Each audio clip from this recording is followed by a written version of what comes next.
J'ai le plaisir d'accueillir Apyr en interview. Hi Apyr, can you hear me?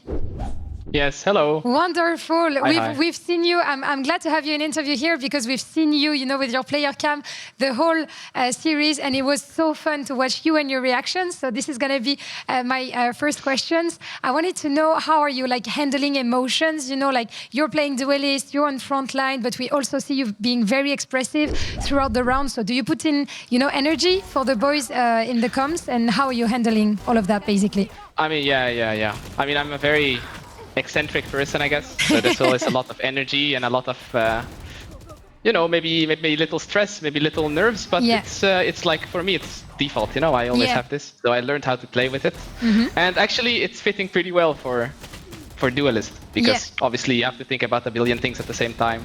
Clear 17 corners, Yeah, definitely. That was what I was going to tell you. You're like that outside of the server or in the comms and stuff, but on the server too, we've seen so many crazy plays from you. I mean, your neon outlaw pick on a rock, I think I've never seen that in a lifetime. So congratulations again for that insane performance that you showed up.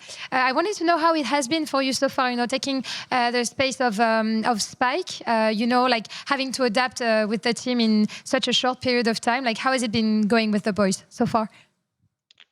I mean, I've played with Utah, Noax, and Spike before in 2023, 2 years ago.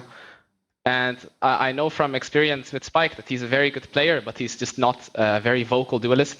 So when I played with him, I was filling that space for, vocality and putting plans and stuff. And now that I'm switching with him, it's kind of, it feels like the same, because I can put the same amount of energy, but this time I'm the one that has to enter the site. Yeah, you understand what I'm saying? Definitely makes sense. Yeah, and I wanted also to know, because you're going to be playing the next play in Challengers France after this big victory. So I wanted to know if you had an advice, to give to your younger self, maybe a few years ago when you started grinding the game. What is the best advice you can give to tier 3, tier 2 players who are maybe likely to give up at some point when they have, downs in their career? What is the best advice you would give to your younger self about Valorant? I mean, the best advice is look back at your own games, look what works, and scrap what doesn't work.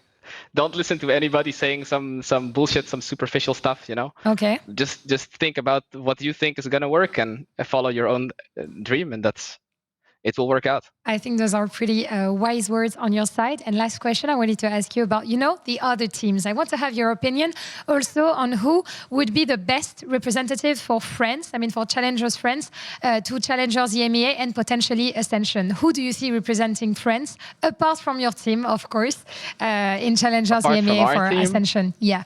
Who do you think are the best team? I haven't really thought about this in my mind. We already win the whole playoffs. Of course. I know. That's what I'm saying, No, but I mean, I think Mandatory is looking pretty good. They're playing very structured. Plus, I like how Enzo is calling and how he plays. So Definitely. I think that will be my answer. Okay. I think it's Mandatory. And you will make Zerator and, of course, the whole Mandatory squad very happy. Thank you very much, Apyr, for your time. It was a pleasure having you on the desk. Take care. Yes, enjoy the win for the with the voice, and we'll see you soon. Thank you. Merci. Yeah, have a nice day. Bye-bye. Bye-bye.